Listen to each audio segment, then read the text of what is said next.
आरोपी अटक करण्यामध्ये उशिरा नक्कीच झाली, म्हणजे 3 दिवस झाली. खरं या तपासमध्ये प्रथम दिवशी फिर्याद आल्याचे 1.5 ते 2 तासाचे आत वेगवेगळे टीम्स लागून त्यामध्ये अंदाजन 23 सीसीटीव्ही कॅमेराज जे एसटी स्टँडचे आतील भागात आहे आणि 48 जे सीसीटीव्ही कॅमेराज बाहेर पुणे सिटी सर्व्हेलन्स प्रोजेक्टची असतील किंवा स्थानिक लोकल असतील त्याचे अवलोकन करून 1.5 ते 2 तासाचे आत आरोपीचे नाव निष्पन्न करण्यात आला होता. आरोपी बद्दलचे तकनिकी पुरावा की तेच आरोपी आहे ते करण्यात आला होता आणि त्यामध्ये आमचे पथक गावात जिथे ते आहे तिथे अंदाजन 2चे सुमारास त्या दिवशी पोहोचले होते, परंतु पूर्ण प्रयत्नांनी त्यावेळी आरोपी भेटला नव्हता.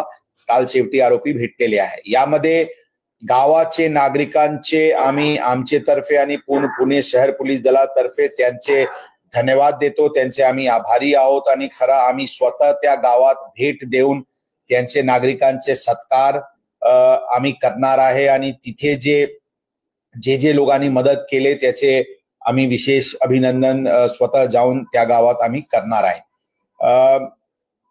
पोलीस दलांकडून शहराला सुरक्षा, कायदा सुव्यवस्था व गुन्हेगारीवर नियंत्रण करण्यासाठी पूर्ण प्रयत्न करण्यात येत आहे. हे अत्यंत दुर्दैवी घटना नक्कीच घडलेली आहे. त्यांचे आरोपीला कडक ते कडक शिक्षा होईल यासाठी पोलीस दल पूर्णपणे प्रयत्नशील राहतील.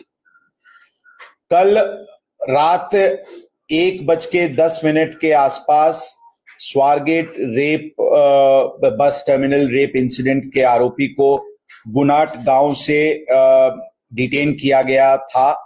इसमें crime branch, zone 2, Swargate police station, recruits, RCPs ऐसे अलग अलग पथक करीब 500 अधिकारी और कर्मचारी इस ऑपरेशन में पिछले 3 दिन से थे. कल इसमें गांव के जो गुनाट गांव के करीब 400 से 500 नागरिकों का इसमें बहुत सहकार्य मिला. हमें इंफॉर्मेशन बहुत जल्दी आती थी. हमारे लोगों को पूरी सुविधा, उनके लोग मोटरसाइकिल्स पे खुद जो खेती की एरिया थी, जो शुगर केन की फील्ड्स थी, उसमें उन लोगों ने खुद से जाकर के बहुत ही अच्छा मेहनत और हमें मदद किया. हमारी डॉग स्क्वाड ने अलग अलग जगह की लीड्स दी, जिस लीड्स के आधार पे हमें काफी पॉजिटिव उसकी रिजल्ट मिली. ड्रोन कैमराज जिसमें थर्मल इमेजिंग युक्त कैमराज थे, वैसे ड्रोन कैमराज का यूज किया गया था और उसकी भी काफी फायदा इसमें हुई थी. हमें देरी जरूर हुई लेकिन कल फाइनली आरोपी को अरेस्ट किया गया है. मेडिकल फॉर्मेलिटीज कंप्लीट करने के बाद आज सुबह उसको अरेस्ट किया गया है, कोर्ट में प्रोड्यूस किया जाएगा और एक वाटर टाइट केस इन्वेस्टिगेशन, एक स्ट्रॉन्ग इन्वेस्टिगेशन और वाटर टाइट केस बनाने की दृष्टि से हम लोग पूरी तरीके से प्रयत्नशील हैं. इसमें स्पेशल काउंसिल की नियुक्ति की जाएगी और एक फास्ट ट्रैक तरीके से इस मैटर को हम आगे ले जाएंगे और जल्दी से जल्दी आरोपी को सजा मिले इसके लिए हम पूरी तरीके से प्रयत्नशील रहेंगे. शहर में महिला सुरक्षा की डिटेल ऑडिट पिछले 3 दिनों में की गई है. जो भी वल्नरेबल स्पॉट्स हैं, हॉटस्पॉट्स हैं, निर्जन स्थल्स हैं, डार्क एरियाज है, टेकड़ीज हैं, इस प्रकार की पूरी एरियाज की सेफ्टी ऑडिट की गई है और कुछ नए सिरे से इसमें उपाय योजना की जा रही है. पेट्रोलिंग, इस प्रकार के स्पॉट्स को ध्यान में रखते हुए patrolling, QR code based intensive patrolling की भी योजना वापस एक रीजुविनेशन के साथ एक रीस्ट्रेंथन करने की दृष्टि से की जा रही है और हमें विश्वास है कि हम इस प्रकार की घटना को आगे जरूर प्रिवेंट करने में हमें यश मिलेगा. पुणे शहर पुलिस दल कायदा सुव्यवस्था मेंटेन बनाए रखने के लिए crime control, crime prevention, crime detection, इसके लिए पूरे तरीके से कटिबद्ध है, प्रयत्नशील है और हमें जरूर यश मिलेगा. मैं गुनाट गांव के नागरिकों का अपने तरफ से और पुणे शहर पुलिस दल के तरफ से हार्दिक धन्यवाद देना चाहूंगा क्योंकि उनकी मदद की वजह से ये काम बहुत आसान और एक बहुत ही अच्छे वहां पे जो एक एंथुजियाज्म नागरिकों का दिखा पुलिस को सहकार करने की दृष्टि से, वो बहुत ही पॉजिटिव था। मैं खुद उस गांव में विजिट करने वाला हूं और वहां पे नागरिकों का जिन्होंने हमें मदद किया उनका हम वहां पे सत्कार करने वाले हैं। हमारी जो पूरी पुलिस पथक जिन्होंने पिछले 3 दिनों से वहीं कैंप करते हुए डीसीपी क्राइम के नेतृत्व में टीम वहीं पे कैंप कर रही थी, उन टीम को भी हम बधाई देना चाहेंगे। सर फोन रिकवर झाले का त्याच्यामध्ये? आता साहेब इन्व्हेस्टिगेशन अत्यंत प्राथमिक स्टेजवर आहे। काल रात्री म्हणजे आज सकाळी त्यांना इथे आणण्यात आलेले आहे। तपास सुरू आहे। तपासची गोष्टीबद्दल आपल्याला योग्य वेळी आम्ही नक्कीच ब्रीफ करू। सध्या त्या विषयावर कृपया करून मला त्याबद्दल आता टिप्पणी करणे शक्य नाही। आरोपीला पकडण्यावरनं काही श्रेयवाद दिसतोय आम्हाला, क्राईम ब्रांच असेल किंवा स्वारगेट पोलीस स्टेशन असेल, यामध्ये कोणाचे काही श्रेयचे वाद या विषयावर नाही है। मी सांगितले हे टीम एफर्ट आहे। पूर्ण पुणे शहर पोलीस दलचे अधिकारी कर्मचारी प्रत्यक्ष अप्रत्यक्षरित्या या ऑपरेशन मध्ये सहभागी होते। तिथे crime ब्रांचची team, Swargate police स्टेशनची team आणि झोन 2 ची टीम तिथे तल ठोकून बसले होते। काही अधिकारी तिथून 3 दिवसात हल्ले पण नाही, दिवस आणि रात्री ते काही लोक झोपले पण नाही। अशा प्रकारचे कामगिरी पोलीस दलाने केलेली आहे आणि सर्व पोलीस अधिकारी कर्मचारी जे या ऑपरेशन मध्ये होते त्यांना अभिनंदन। आणि हे जॉईंट टीम एफर्ट होता, यामध्ये कोणत्याही प्रकारची वाद नाही। मंगळवारी पहाटे घटना घडली आणि त्यानंतर 3 दिवस लागले, तर कशा प्रकारे आपण आजपर्यंत पोहोचलो, हे प्रकार उघडकीस झाला, घटना पण सांगू। आम्ही आपल्याला थोडक्यात सांगितलेले आहे। त्या दिवशी 1.5 ते 2 तासातच आरोपी कोण आहे याचे नाव निष्पन्न झाला होता। तकनीकी डिटेल्सच्या आधारेवर ते आरोपी गावात आहे अशा आमची खात्री झाली होती आणि आमची टीम लगेच त्या गावात पोहोचली होती। सुरुवातीला आम्ही डिस्क्रीट रीत्याने प्रथम काही तासात आम्ही डिस्क्रीट रीत्याने त्यांचे शोध घेत होते, परंतु ज्यावेळी आमच्या लक्षात आला की त्या आरोपीला माहिती पडलेली आहे की पोलीस त्यांना शोधत आहे, त्यावेळी आम्ही ओपन रीत्याने आणि गावाची सहभाग घेऊन आणि त्या गावाचे व्यतिरिक्त आजूबाजूचे परिसराचे पण नागरिक, पोलीस पाटील, सरपंच सगळ्यांना सतर्क करून हे जॉईंट ऑपरेशन यामध्ये राबवण्यात आला होता। डीसीपी क्राइम स्वतः तिथे कॅम्प करत होते। डीसीपी झोन 2 मॅडम स्वतः याचे बारकाईने या सर्व गोष्टीवर लक्ष ठेवून होते आणि ही पूर्ण जशा मी सांगितले डॉग स्क्वॉडची मदत घेण्यात आली, ड्रोन कॅमेराची मदत घेण्यात आली, कारण आपण भरपूर लोक त्या परिसरात गेले होते। ते काफी ते उंचे ते तिथे शुगरकेन हे होते कल्टिवेशन, म्हणून प्रत्यक्ष विजिबिलिटी अत्यंत कमी होती। त्या सर्व लिमिटेशन्स असताना पण लोकांचे, त्या भागाचे लोकांचे मोटरसायकल्सवर जे लोक बाहेर फिरत होते आणि जिथे काही दिसला तर लगेच ते जे इन्फॉर्मेशन फ्लो सुरू झाली होती, त्याच्यामुळे आरोपी हे यांना पडणे शक्य नव्हता।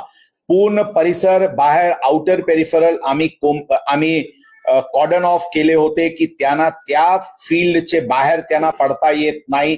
सगळे त्या परिसराचे जे बस स्टँड्स आहे, बस स्टॉप्स आहे आणि अशा प्रकारचे सार्वजनिक वाहनांची जिथे कम्युटिंग असते त्या सर्व ठिकाणी आम्ही कॉर्डन ऑफ करून टाकले होते, म्हणजे आरोपी त्या परिसराचे बाहेर पडणे त्यांना शक्य नव्हता।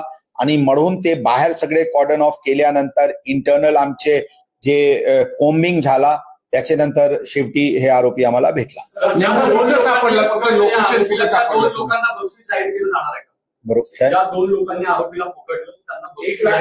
यामध्ये 1 लाखाची बक्षीस जे लास्ट ज्यांचे गावकरी ज्यांचे लास्ट इन्फॉर्मेशन वरून आरोपीला फायनली चेस झाला, कारण लास्ट इन्फॉर्मेशन जे काल आला ते ज्यावेळी ते कुठेतरी पाणी पिण्यासाठी आला होता, तिथे कोणाला दिसला आणि तिथून फोन आला आणि नंतर ते पळाला। ते चेस जे मोटरसायकल वगैरे वरून झाला आणि ड्रोन्सची सहायताने दिशा जे दिसून आली त्याच्या अनुषंगाने त्यांना शेवटी अटक करण्यात आली. तर ज्यांचे हे फायनल ज्यांचे हे ट्रिगर इन्फॉर्मेशन होता ज्यांच्यावरून हे झाला त्यांना 1 लाखाची बक्षीस देणार आहे. त्याचे व्यतिरिक्त गावासाठी काय करता येईल ते आम्ही हे आहे, परंतु आमचे म्हणजे मनापासून ते गावकऱ्यांचे अभिनंदन आहे की ज्या उत्सुकतानी इंथुझियाझमनी ज्यांनी पोलीस दलाला त्यांनी मदत केली ही अत्यंत सराहनीय है। सर, ग्रामीण का एरिया है, जिस तरीके से गांव वालों ने मदद किया है उस तरीके से ग्रामीण पुलिस का भी सहयोग दिया है क्या? ऑफ कोर्स ग्रामीण पुलिस के भी अधिकारी, स्थानिक अधिकारी, कर्मचारी, उनकी एलसीबी की टीम्स ने भी हमें मदद किया है। वो लोग उनकी भी टीम वहां पे हमारे साथ थी। सर, आरोपी हा गावातच होता तरी देखील त्याला अटक करण्यात 3 दिवस लागले। कुठेतरी सुरुवातीला गुन्हा दाखल झाल्यानंतर तो सिरियसनेस किंवा गांभीर्याने त्या सगळ्या गोष्टीचा तपास होणं अपेक्षित होतं, ते झालं नाही का? त्यामुळे आपल्याला तीच मी सुरुवातीला सांगितले, गुन्हाची फिर्याद आल्याबरोबर गुन्हा दाखल होण्यामध्ये जे काही वेळ लागत असतील, परंतु कंप्लेंट आल्याबरोबर FIR दाखल होण्याची पूर्वीच जे 2-3 तास FIR ड्राफ्टिंग आणि त्या सगळेमध्ये लागते, त्या काळात आरोपीचे पूर्ण वर्णन मिळाली होती, खात्री झाली होती आणि त्याचे नंतर आमची टीम रवाना झाली होती त्या गावात आणि 2चे सुमारास आमची टीम तिथे, जे ट्रॅव्हल टाइम अंदाजन 1.5 ते 2.25 तासचे आहे, तिथे 2 वाजेपर्यंत आमची टीम तिथे पोहोचली होती।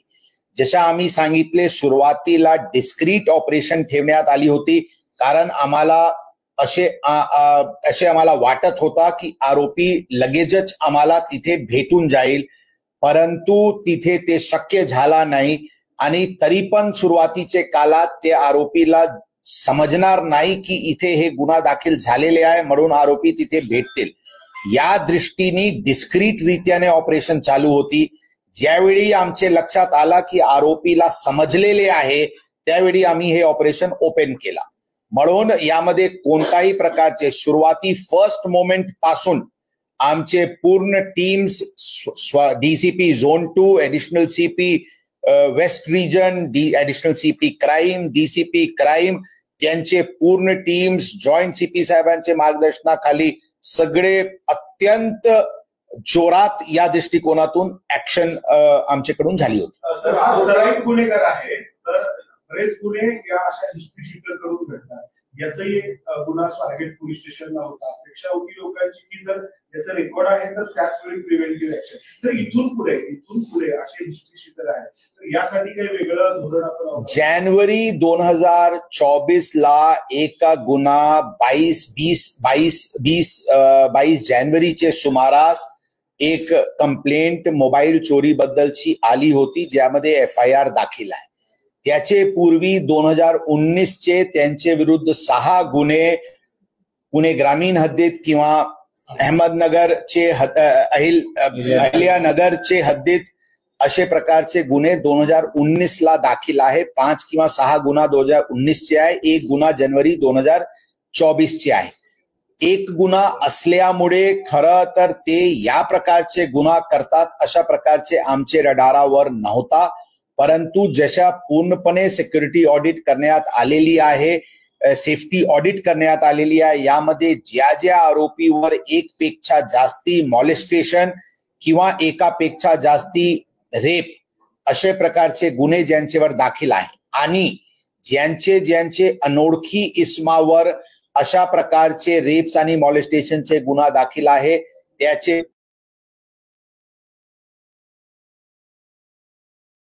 पूर्ण डिटेल्स कंपाइल सुरू करण्यात आलेली आहे आणि अशा लोकांविरुद्ध योग्य प्रतिबंधक कारवाई पण करण्यात येणार आहे। तसेच जशा मी सांगितले, जे वल्नरेबल स्पॉट्स आहे, स्वारगेट बस टर्मिनल असतील,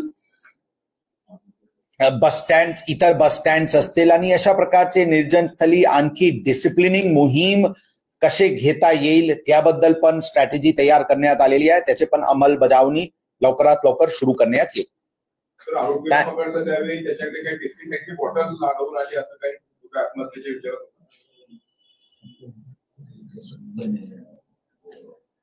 पेस्टिसाइड बॉटल मी सांगितले आपल्याला की तपास अत्यंत प्राथमिक स्टेजवर आहे, भरपूर काही जास्ती सांगता येत नाही, परंतु प्राथमिक मेडिकल एक्झामिनेशन जे त्यांची झालेली आहे त्याचे गळ्यावर काही लिगेचर मार्क आहे, त्यावरून लिगेचर मार्क वरून त्यांनी आत्महत्या करण्याची प्रयत्न केला होता अशा ते सांगतात. दोरी तुटल्यामुळे ते आणि तिथे लोक इमिजिएटली पोहोचल्यानंतर ते होऊ शकला नाही अशा प्रकारचे ते बातमी सांगतात. ही आता व्हेरीफाय करण्यासाठी टीम तिथे जावा लागेल, ते आम्ही बघू, परंतु हे प्राथमिक मेडिकल मध्ये त्यांना लिगेचर मार्क त्याचे गळ्यावर दिसते. सॉरी,